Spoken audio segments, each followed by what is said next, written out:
Hey everybody, this is Darlene and Darlene the artist. Thank you for watching, and I hope that you're gonna enjoy seeing me make this piece. I found this over at a local private thrift store, and it was just, a little brown, just terrible condition. I fixed it up so completely. I'm just so excited. I've painted it inside and out, and you can hang your, now there is also the owl. That theme is still going, but this guy has definitely got some crows. King crow. And I think those were beautiful pictures that I found, and I added the piece on top and used some molds to create a more gothic look with it. I do really enjoy thrifting and saving things, but I just wanted to let you know that one of my favorite designers is Betsy Johnson, and I scored this at TJ Maxx. Every now and then I go there because I do have trouble finding pants that fit secondhand, because as you know, you're just trying on one pair of pants and there's no other sizes. So usually the bottoms can be usually from a discount store, something of that nature, Ross, whatever. But this beautiful Betsy Johnson piece came out at Halloween, and spider earrings. So I just love the way it lays. But the rest of my outfit, this is an Ann Taylor Loft button up, like kind of silky. And this I found at Goodwill, and also it's just a little strappy crushed velvet piece. These are probably $4.99, $4 or $5. So I felt lucky to find those. But anyway, so I'm showing off my fun Betsy Johnson today, who I love. And I also wanted to show you this little upcycle. I've got two of these, and these will be up on the for sale for home decor. Should you have interest in these lovely goths, put your candle in there, ready to go. So enjoy watching me recreate and make this lovely. These did have a little bit of scratches on them, but I decided that they needed to go back in because they had that really cool, and they fit perfectly. It'd be really hard to find that. And I have a little piece of jewelry, my Fimo jewelry, that I made a little crow.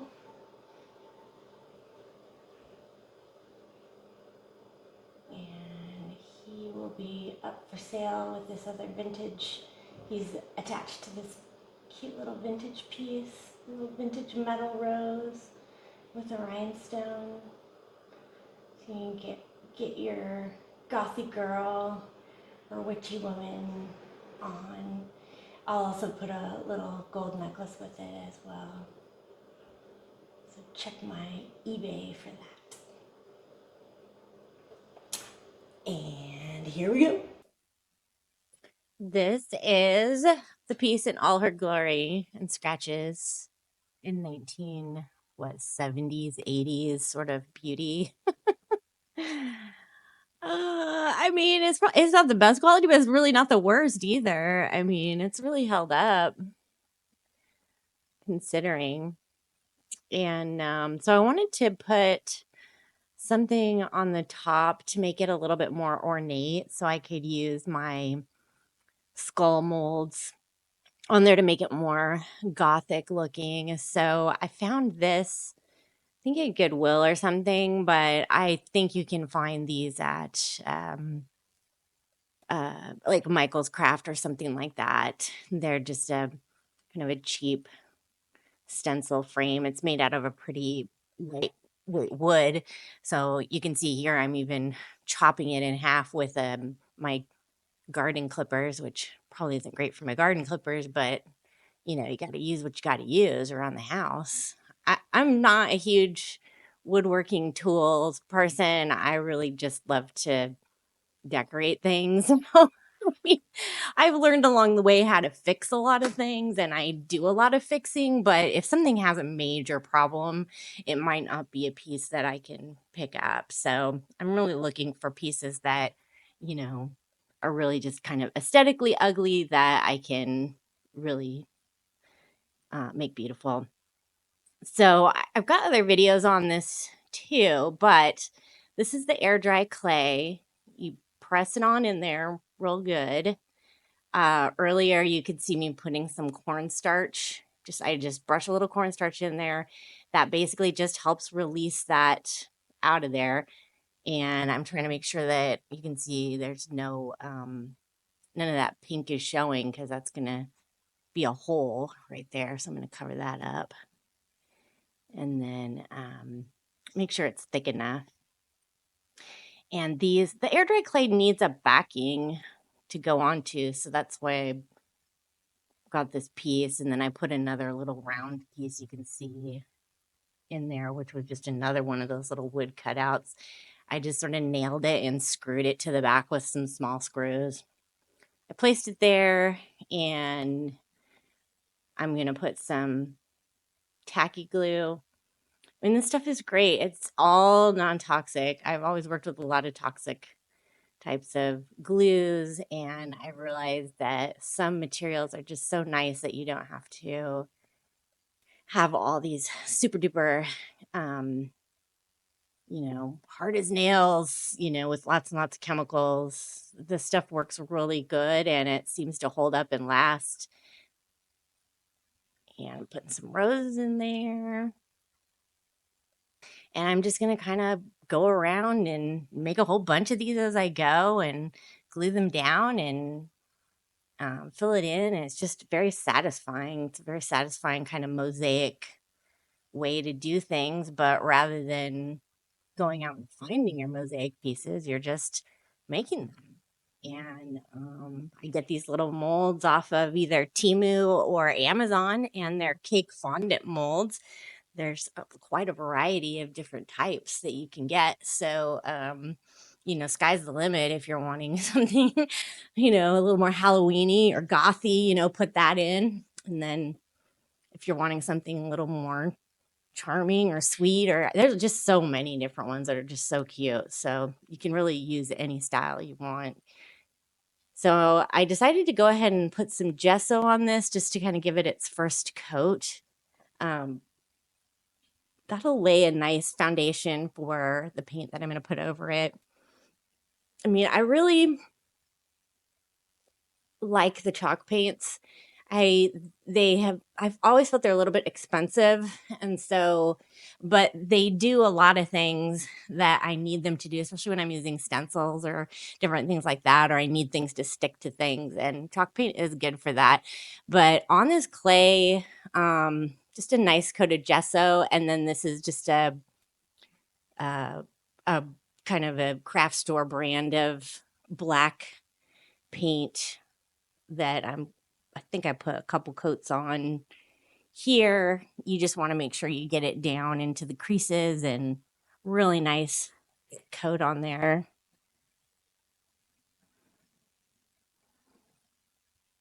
So you can see where I'm pulling it up. I watered it down just so that it would really get down into those creases. And then I'm kind of pulling it up. And the reason I'm pulling it up like that is because on those roses and on the leaves, I want to leave room to put some red on top of that.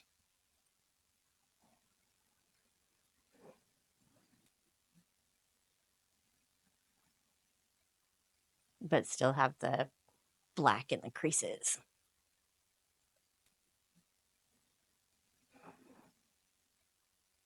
And I said red because I ended up with red, but at first I started with purple, and then I was kind of like, not sure if I like the purple. I kind of wanted red because I found all these red roses that I was cutting out, and I was really loving it. So I did change that later. You'll see it here as we go. my, my mind changes. But these are the, premium decoupage, Eileen's. See, there's my red roses. And I had these stamps.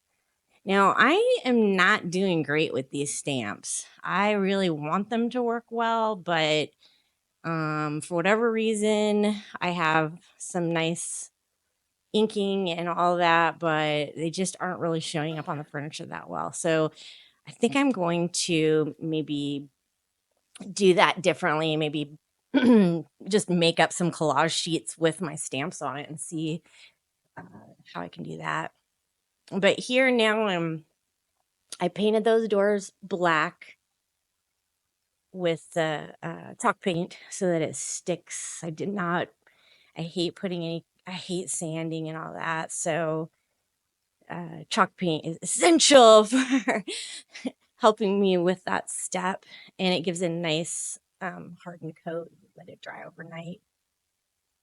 So these are craft paints mostly, and the pigmentation with the white is enough color to go over this black. But when I do stencils, which you'll see later, I'm definitely using chalk paint to get that really nice stamped look on there over the top.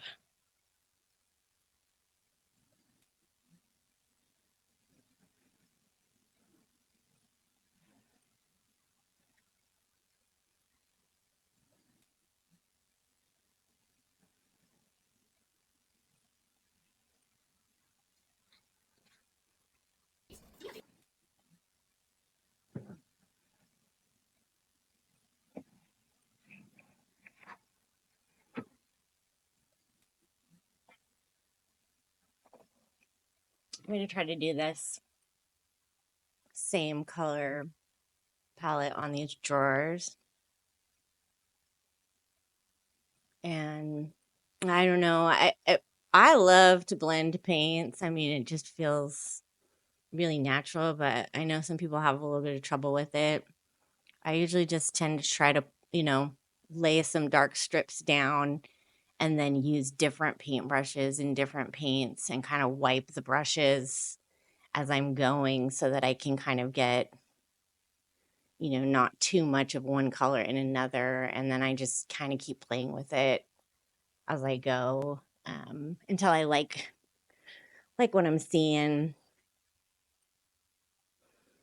And this small little jewelry case is kind of nice because if you're just starting out doing this kind of stuff, if you mess it up, it's not like you're having to repaint a whole side of a dresser or something. You've just got this one little drawer and, paint over it as many times as you want because it just doesn't matter until you like it.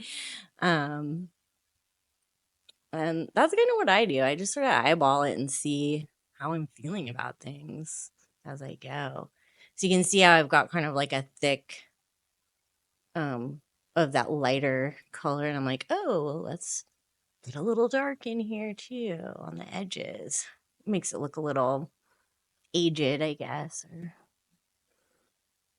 gives it some definition and movement. It's coming together now. And I did go over the top of these little drawer pulls. I mean, I probably could have found some, but those ones would not come off. So I'm like, okay, well, you guys are cute. Anyways, you're getting painted. So you can see I painted the interior there too with some paint I mixed up. So I had gone back and now we've got red. So I'm just touching up that red a little bit more. And anywhere I make a mistake, I just kind of let it dry, go back, where that red is on that skull and go back over it a little bit. I used that rub and buff gold on those leaves, and I think that might be an oil-based paint. It doesn't wash out of stuff very well, but boy, does it really go on nice and thick. And I really like that about it.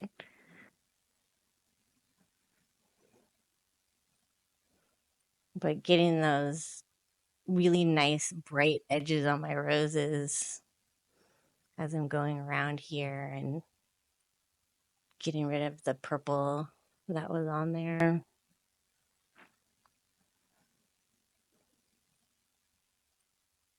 So I had just done a project with some purple bats with the gold, and that turned out good. So I was like, oh, maybe I'm ready to a little bit of red this time. So you can see here, I'm just touching it with a little bit of white on the edges. I got my side primed and ready to go. I think this is where I get some. I like this Eileen's decoupage. It's kind of matte, but it's also a little bit shiny, and it just really seemed to work well. It seemed like it had a nice texture to it. I used it to also go over the top of the whole thing after I was done, and it just gave me a matte coat, but also a little bit shiny. And I always like to have a little bit of gloss because I really feel like the gloss on these just brings out all the dimensions of the paint. And I think that people that use wax on their chalk paints afterwards have that same feeling of that wax bringing out the dimensions. I haven't used a lot of wax, but I've watched a lot of people do the wax. So I'm sure I will give it a try once I have a little bit more experience with it. I might do a smaller piece with wax and see. It's just like another. I mean, I really like putting that final coat of wax or something, the sealer on it. It just feels like, oh, it's just looking so pretty and it's coming out so nice, and I'm loving it. Now these papers were decoupage paper, so they might have been a little bit thicker, but I know everybody fusses a lot about wrinkles in your decoupage paper, and some people are really good about getting it out.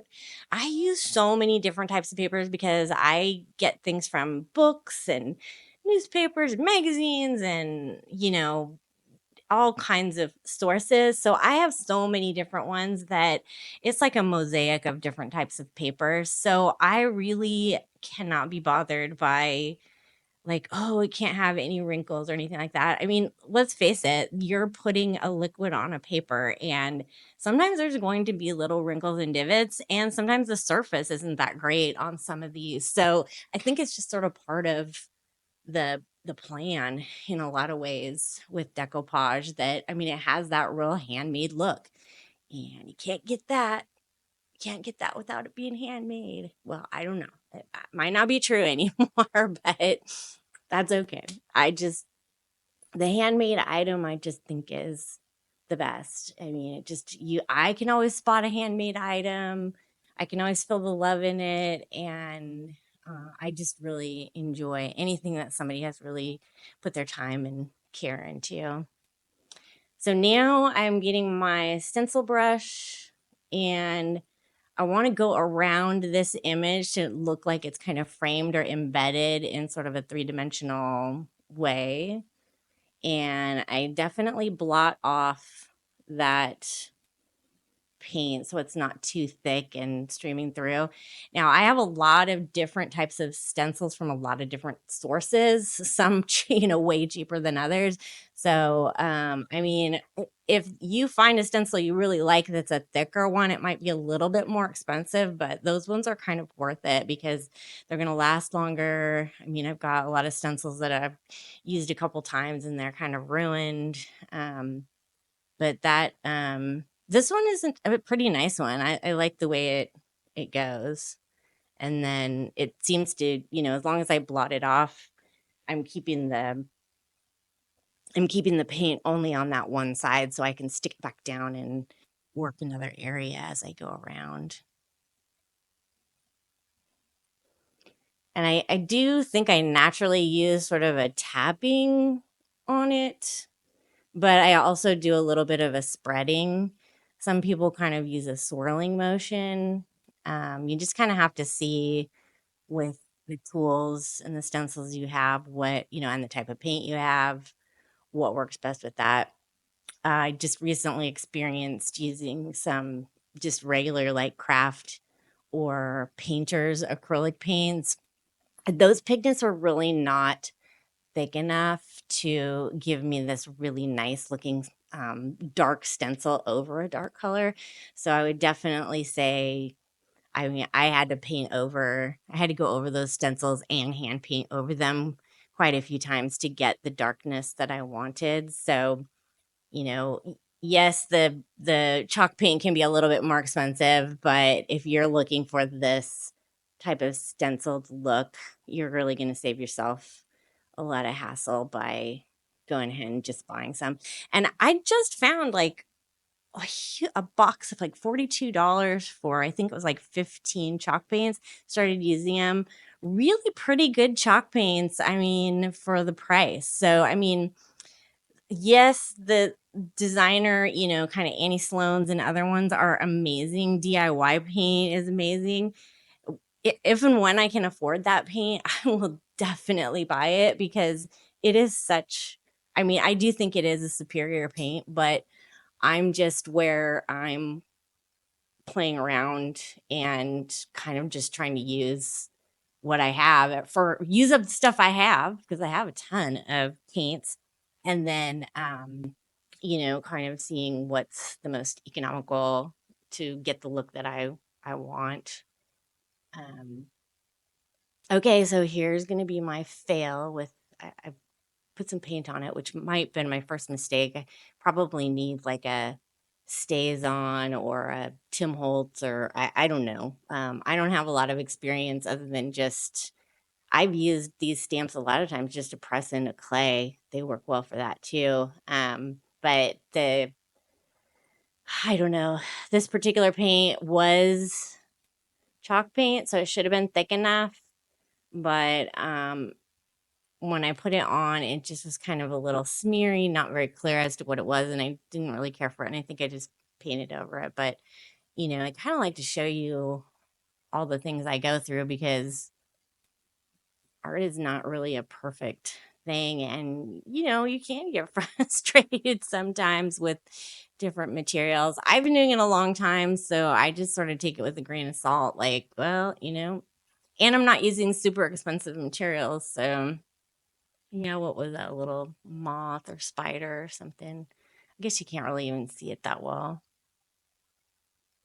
but if I could get those stamps to work well, they would really complement with the stencils, I think, because I have some really cute ones and they were fairly inexpensive. I did like a Temu haul, and I probably should show you the Temu haul that I got, because man, I mean, I know it's here nor there, I guess. I feel like everything comes, is manufactured in China, but I mean, I know I'm not going to get political or whatever, um, but boy, as for craft supplies, I feel like you can go a long way on there and really experiment with a lot of things that, maybe you would buy here, on Amazon or Michael's or something like that. I'm in a state where we have Hobby Lobby too, and I think a lot of those places are pretty good at taking back products if they aren't to your liking, but it's just the frustration of sometimes using it and feeling like, man, I just spent $50 on this. So here I am trying away. Oh yeah, those were branches, and I thought, oh, those branches are gonna look so awesome back there on that black. Nope, did not like them, so it went right over the top of them. So here I've switched around to the other side, and I don't want it to be exactly the same. I like to have it be different. These papers, did also come off of Temu. They have some really fantastic, fun, um, I don't know, you put in like cottagecore, goth, witchy woman, something like that.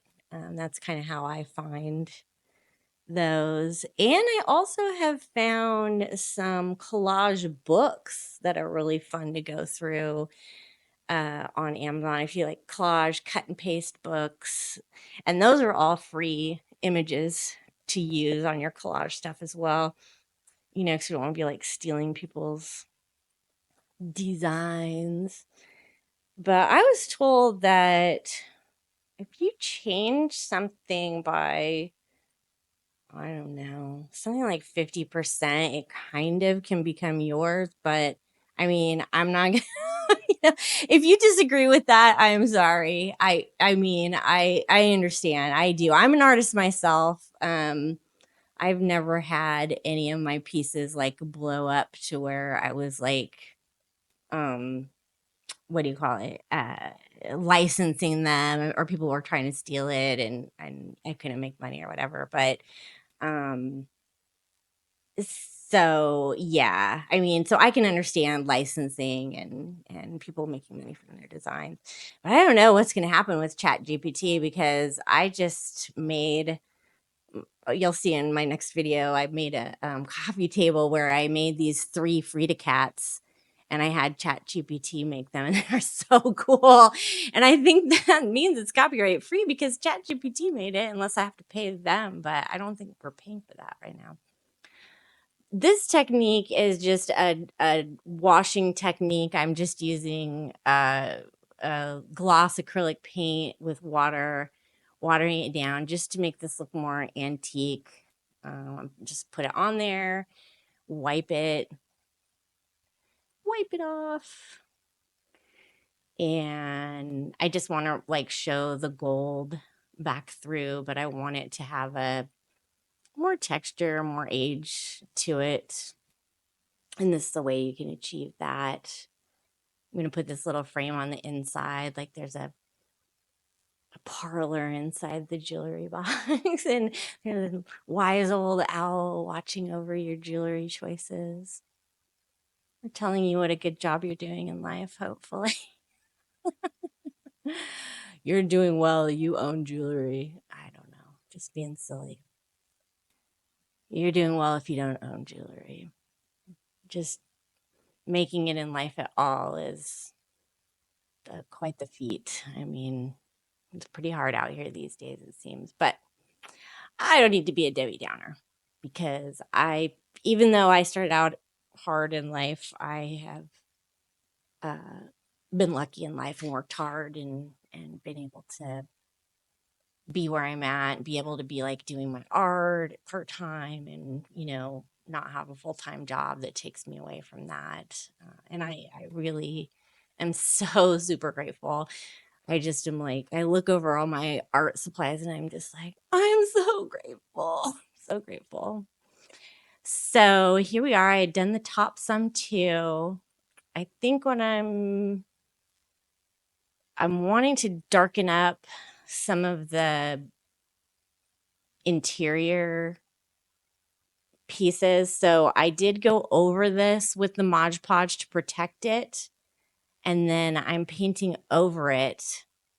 So that's going to resist it a little bit. And then I'm wiping off the black.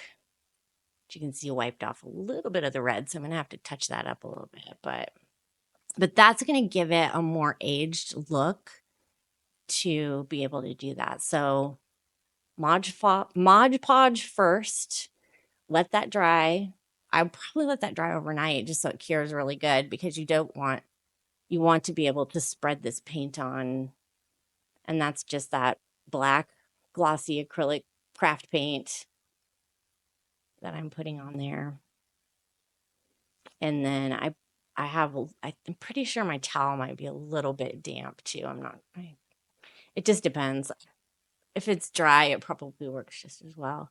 But this is a technique I use a lot just to kind of make everything look like it goes together and is all the same age. And gives it a little bit more depth to it. But definitely get in there and wipe that off right away, because if that starts to dry on there, it's gonna be too black and you'll lose your colors.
So finally here, I'm just adding a little bit of that gold rub and buff to brighten up that gold, make that pop a little bit more.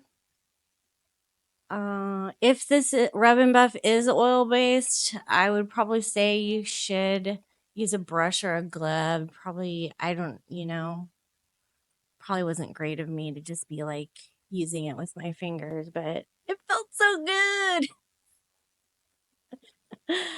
And I wiped it off and washed it off right away afterwards. So, but yes, shame, shame. Artists, please be careful about the stuff you're using and make sure you're using the right protective gear.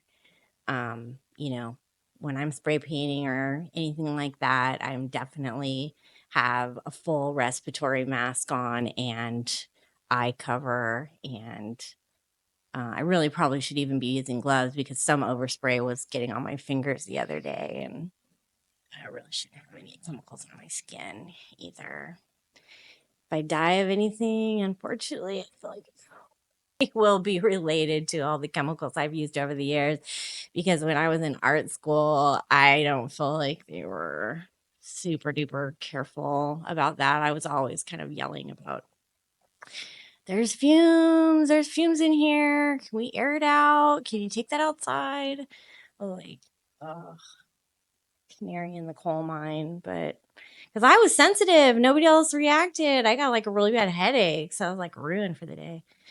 So now I'm just brightening up that red. You can see the difference between those colors. Just making those reds pop a little bit more. Gives it another little dimension. Don't have to do that if you wanted them to look a little more dull, but I really love color. So even on my darker pieces, they tend to pop with color as well. So I'm just, yay, so excited and in love with this piece. I think it turned out just so great. I just love what I did. There are some scratches in the plastic, but I mean, I don't want to try to replace those and I really love the look of them, so I think that's fine. Painted the inside. The inside turned out just fine with some chalk paint right over the top of that, kind of a purpley gray. Feels nice. Got some bats on there. The coating I did was the Eileen's matte sealer and decoupage to use that for both. I think that is just perfectly great for any kind of indoor project. I think it's just a real nice coating. So I hope you love it as much as I do. And I'm sure I'll see you in the next video. Like and subscribe, please. I just want to share it with more people. I just, it's hard to make art in a vacuum, and I just love to see what other people think. And, any questions, comments, I'll try to answer them as quickly as I can. So I made my other little fun stuff to add to my desk.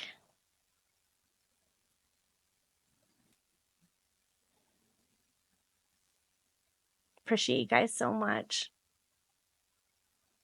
See you next